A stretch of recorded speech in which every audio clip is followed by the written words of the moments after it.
साथियों नमस्कार, स्वागत है आप सभी का द इंग्लिश लैबोरेटरी में। और आज हम जो है 20वां टॉपिक करने जा रहे हैं। सबसे पहले तो आप सभी को दीपावली की हार्दिक शुभकामनाएं, है ना। लेकिन आज दीपावली है, हो सकता है आप लोग बेरोजगार हैं, तो अगली दीपावली आपके पास रोजगार हो, ऐसी मैं शुभकामनाएं आपको देता हूँ। ठीक है। और पढ़ाई निरंतर जारी रखनी है। त्योहार भी आएंगे और भी जो है उत्सव आएंगे, या फिर कई बार अर्जेंट काम भी होता है, लेकिन फिर भी जितना आपने कर सकते हैं अपने को, अपनी पढ़ाई को क्या करना है, कंटिन्यू रखना है। निरंतरता ही आपको सफलता तक लेकर जाएगी। ठीक है। और आज हम जो है अरुणधति रॉय के बारे में पढ़ने जा रहे हैं। ये अच्छा जो है ये टॉपिक है, एक प्रश्न आ सकता है। और मुझे उम्मीद है पीछे वाली सारी क्लासेस आपको समझ में आ रही होंगी। ठीक है। तो सबसे पहले तो ये कि आप चैनल ज़रूर सब्सक्राइब करना। हम लगभग 900 होने वाले हैं, 4 सब्सक्राइबर बाकी हैं, और जल्द ही हम जो है 1000 सब्सक्राइबर की तरफ बढ़ रहे हैं। टेलीग्राम पर जुड़ जाना, द इंग्लिश लेबोरेटरी नाम से है। ठीक है। वहाँ पर सारी अपडेट वहीं पे मिलती है, टेलीग्राम पे। और अगर आपको ये बुक चाहिए नोट्स की, या फिर ऑब्जेक्टिव इंग्लिश ग्रामर रेनन मार्टिन चाहिए, तो आप जो है the English laboratory app download कर सकते हैं प्ले स्टोर से। अगर आपके पास है तो आप वहाँ से ले सकते हैं। अगर आपको टेस्ट सीरीज चाहिए टॉपिक वाइज, तो वो भी अवेलेबल है मात्र 51 रुपये में। ऑफ चल रहा है दीपावली के कारण, है ना, दीपावली के त्यौहार के अवसर पर। तो आप टेस्ट सीरीज भी ले सकते हैं। चलो बिना किसी देरी के अब जो है इस क्लास को शुरू करते हैं। Arundhati Roy was born in 24 November 1961 and still alive now. ये अभी भी जो है अलाइव हैं, और 1961 में इनका जन्म हुआ था। She belongs to Shillong, Meghalaya. Meghalaya से बिलोंग करते हैं ये। She studied architecture in Delhi. इन्होंने दिल्ली में आर्किटेक्चर यानी कला की पढ़ाई की, मूर्ति कला की। She was a political activist. वो जो है एक राजनीतिक जो है रूप से सक्रिय थी। The god of small things इन्होंने जो है 1997 में पब्लिश की।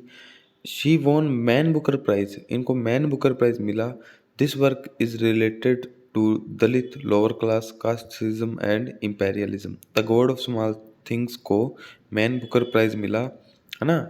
ये वर्क था दलित जो लोग हैं, है ना, लोअर क्लास जो निचले वर्ग के लोग हैं, कास्टिज्म जातिवाद के बारे में, और इम्पेरियलिज्म साम्राज्यवाद से संबंधित ये बुक है, the god of small things. This is an autobiographical novel. यह एक आत्मजीवनी है। It's setting is set in Aymanam, Kerala, India. इसकी जो वातावरण है, सर्कमस्टांसेस, सेटिंग जो रखी गई है, वो केरला के आयमिनम में रखी गई है। ठीक है। It includes caste relation and cultural tensions. इसके अंदर जो है जातिवाद से संबंधित बातें, सांस्कृतिक जो पीड़ाएं हैं उसके बारे में बताया गया है। फॉरबिडन लव, जो कि प्यार जिनको मना किया गया है, ऐसी चीज़ें जिनको बैन कर रखा है। सोशल डिस्क्रिमिनेशन, जातिगत जो भेदभाव समाज में निहित है, उन सब के बारे में the god of small things में बताया गया है। It is story of twins who lives destroyed by. ये एक ट्विंस की कहानी है, सगे भाइयों की जो है कहानी है। लिव्स या फिर सगी बहनों की कहानी है, इसमें अभी बताया नहीं गया है ना। जिनकी जो जिंदगी है ख़त्म कर दी जाती है बाई लव लॉज, कुछ समाज के नियमों के द्वारा। Its theme is misogyny and how small things affects people lives. और इसका नाम the god of small things इसलिए रखा गया है क्योंकि ये बताती हैं कि छोटी छोटी चीज़ें जो है जिंदगियों को कैसे बर्बाद कर देती हैं। बड़ी बड़ी जो जिंदगियां हैं, छोटी छोटी बातें उनसे वो कैसे प्रभावित हो जाती हैं। It is a irony against casteism through. ये जो है एक प्रकार से व्यंग्य है जातिवाद के लिए। Velutha and major discrimination prevails in India. ठीक है। वेल्था के द्वारा जो है जातिवाद दिखाया जाता है। ठीक है। द ट्विंस आर राहेल एंड हर ब्रदर स्थप्पन। जो ट्विंस थे, जो जुड़वा थे, वो उनका नाम था राहेल और उसका भाई स्थप्पन। वेल्था इज एन अनटचेबल। वेल्था जो है एक अछूत जो है व्यक्ति है। The algebra of infinite justice. ये जो है 2005 में पब्लिश हुई। इसको साहित्य अकेडमी अवार्ड मिला 2006 में। This work is about human rights environment causes. ये जो वर्क है एल्जेब्रा ऑफ इन्फिनिट जस्टिस या इनफाइनाइट जस्टिस, ये मानवाधिकारों के बारे में, पर्यावरणीय घटनाओं के बारे में है। कलेक्शन ऑफ एसे, ये जो एसेज का कलेक्शन है। It is about political happiness in India over successful nuclear bomb test. ये जो है भारत की राजनीतिक खुशी को बताता है जब सफल परमाणु परीक्षण हो गया था भारत का। The affect of public works projects on the environment and influence of foreign, है ना। ये जो वर्क है ये जो है पर्यावरण से संबंधित है और विदेशों का भारत पर क्या प्रभाव था उस पर संबंधित है। Multinational companies on police in poor countries and war on terror. ठीक है, ये जो है मल्टीनेशनल कंपनीज के बारे में बताता है, उनकी पॉलिसीज़ के बारे में बताता है ना। और जो पुलिस है जो कि गरीब देशों में है उसके बारे में बताता है। जो वार ऑन टेरर, भय के कारण कैसे वार हो जाता है वो बताता है। मिनिस्ट्री ऑफ अटमोस्ट हैप्पीनेस, ये 2017 में है, ये भी इम्पोर्टेंट है। इसकी सेटिंग जो रखी गई है वो है दिल्ली एंड कश्मीर। ठीक है, याद रखिएगा। बेस्ड ऑन गोधरा कांड बेस्ड ऑन गोधरा कांड in 2002 and Kashmir insurgency intersex women hijra, है ना। ये जो है गोधरा कांड जो हुआ था 2002 में, है ना, गुजरात में, उसके बारे में, और कश्मीर के हालातों के बारे में, और जो इंटरसेक्स जो कॉमन जेंडर होता है जो हिजड़ा बोलते हैं अपने, उसके बारे में है मिनिस्ट्री ऑफ अटमोस्ट हैप्पीनेस। ठीक है। Anjum is a Muslim and hijra. ठीक है, अंजुम जो है एक मुसलमान है और हिजड़ा है ना। इस प्ले में one play named Norman is that you is played by characters in the novel. ये इसमें एक प्ले है जिसका नाम है नॉर्मन। ठीक है, is that you is played by characters in the novel. इसमें जो है एक खेल नाटक किया जाता है इस वर्क के अंदर जिसका नाम है नॉर्मन इज दैट यू। ठीक है, ये जो है इसके पात्र खेलते हैं। फिर है अगली बुक का नाम द ग्रेटर कॉमन गुड। ठीक है, दिस इज ऐसे अबाउट मोन्यूमेंटल डैम्स। ये जो है बांधों के बारे में जो है कहानी है। And the privatisation policy of the government at the human cost, की जो सरकार की जो नीतियां हैं निजीकरण की, है ना, मानव के घरों को दांव पर लगा दिया जाता है, डैम बनते हैं तो उनको विस्थापित किया जाता है।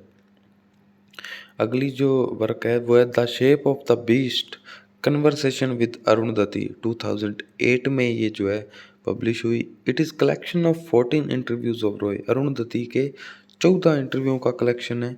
ठीक है, अबाउट माओइस्ट रेबल्स, गोधरा कांड, Kashmir issue and American imperialism. ये जो है माओवादी, गोधरा कांड, कश्मीर के बारे में, अमेरिका का जो साम्राज्यवाद है उसके बारे में जो है ये जो वर्क है वो बताता है। Listening to grasshoppers field notes on democracy 2009, ये एक ऐसे है, इम्पोर्टेंट है, 2009 में ये पब्लिश हुआ था। वॉकिंग विद द कॉमरेड्स, ये 2011 में पब्लिश हुआ था। ये जो है ये अबाउट ग्रीन हंट ऑपरेशन, ये जो ग्रीन हंट ऑपरेशन चला था भारत में, नक्सलाइट, है ना, नक्सलवादी and Maoist insurgency, mining corporation to clear away tribal people, जो कि खनिज जो भी खान और खनिज के कारण जो जाति जो आदिवासी लोगों को विस्थापित कर दिया जाता है उसके बारे में भी है। And to make profit by exploiting India's natural resources, और जो है लाभ के लिए भारत के संसाधनों को ख़त्म किया जा रहा है, पेड़ पौधों को, उसके बारे में जो है ये वर्क बताता है। Kashmir the case for freedom, it is collection of in which she says Nehru seditious Nehru. ये वो एस कलेक्शन ऑफ ऐसे है जिसमें अरुणधति जो है नेहरू को सिडिशियस नेहरू बोलती है। आज़ादी, फ्रीडम, फासिज्म, फिक्शन 2020 में ये लिखा गया। शी रोट स्क्रीन प्लेज, है ना, इन्होंने जो है स्क्रीन पे लिखे। In which Annie gives it those, किसके लिए लिखे? In which Annie gives it those के लिए स्क्रीन प्ले लिखे इन्होंने। She played the role of actress in a movie named Massey Sahib, इन्होंने जो है एक मूवी में एक्ट्रेस भी का रोल भी निभाया जिसका नाम है मासे Sahib. She worked in TV series about India's independence movement and 2 films, इन्होंने जो है दो टीवी सीरीज में भी काम किया, है ना। और 2 फिल्मों में काम किया, एनी एंड इलेक्ट्रिक मून, इसमें तो इसमें भी काम किया, ठीक है। द एंड ऑफ इमेजिनेशन का जो वर्क है 1998 में पब्लिश हुआ। द कॉस्ट ऑफ लिविंग 1999 में। एन ऑर्डिनरी पर्सन्स गाइड जो है ये 2004 में पब्लिश हुआ इनका, ठीक है। एज इट इज़ याद रखना है। अवार्ड्स इनको मिले, बुकर प्राइज़ मिला 1997 में, फर्स्ट नोवेल इनका था जो भी the god of small thing उसके लिए। सिडनी पीस प्राइज़ मिला 2004 में। साहित्य अकेडमी अवार्ड मिला 2006 में अलजेब्रा ऑफ इन्फिनिट जस्टिस के लिए। और इसी के साथ जो है ये जो आपका टॉपिक था वो ख़त्म हो जाता है ना। उम्मीद करता हूँ आपका रिवीजन अच्छे से हो गया होगा, आपने अच्छे से इन सब चीज़ों को पढ़ा होगा। मैंने बोल दिया तो एक बार आपके जो है सारी बातें दिमाग में घूम गई होंगी, आई होप सो ऐसा हुआ होगा, है ना। तो ये था आपका अरुणधति रॉय का टॉपिक। 20 टॉपिक कंप्लीट हुए, अभी भी 24 टॉपिक बाकी हैं, मैं करवा दूंगा आपके एग्ज़ाम से पहले पहले जो है आपका लिटरेचर का सिलेबस पूरा करा दूंगा, ठीक है। और आप प्लीज़ जो है इस चैनल को सब्सक्राइब कर देना और जुड़ जाना टेलीग्राम पे। और टेस्ट सीरीज या बुक लेनी हो ग्रामर की या फिर लिटरेचर की, आप ऐप से ऑर्डर कर सकते हैं। अफोर्डेबल प्राइस में आपके घर तक हम पहुंचा देंगे, ठीक है साथियों। मिलेंगे किसी नई क्लास में किसी नई बात के साथ, तब तक के लिए राम राम, जय हिंद। और दीपावली की एक बार फिर से शुभकामनाएं। जय हिंद।